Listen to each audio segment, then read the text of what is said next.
Условна казна од 2 години затвор ако во следните 4 години не стори друго кривично дело, доби денеска активистот Филип Достовски од движењето Зелена алтернатива, откако пред 4 години обвинителството го обвини за недозволено производство на марихуана.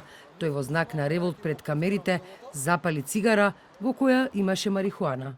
Пошто оваа пресуда значи утре дека треба да идам у затвор. Денеска ме пуштаат, ја делото знаат дека утре ќе го повторам и задутре и ден после тоа. Не само ја, него илјадници луѓе одржаваат. Така да еве пред камери го повторив делото, ги чекам дома да ме земат. Судот немаше храброст да го ослободи Достовски од обвинение, иако немаше ниту еден доказ дека тој неовластено произведувал марихуана и при тоа истата ја продавал, изјави неговиот адвокат Сашко Дуковски веднаш по изрекувањето на пресудата. При немање на недозволен обид, значи он нема ни недозволен обид некому да го даде тоа што го произведува.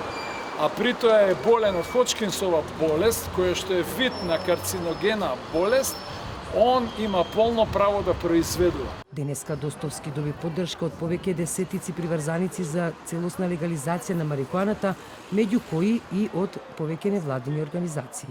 Како организација ќе учествуваме во се што е потребно за да се донесе закон кој што ќе одговори на потребите на сите граѓани.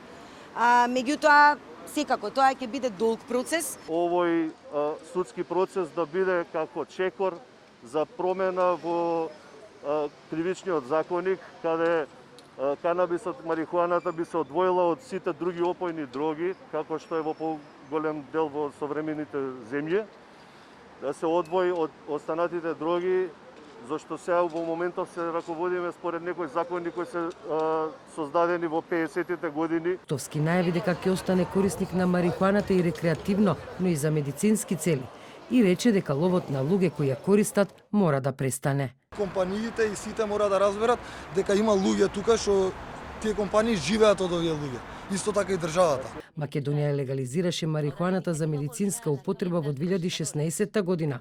Се очекува овој бизнис да носи и по 100 милиони евра профит годишно.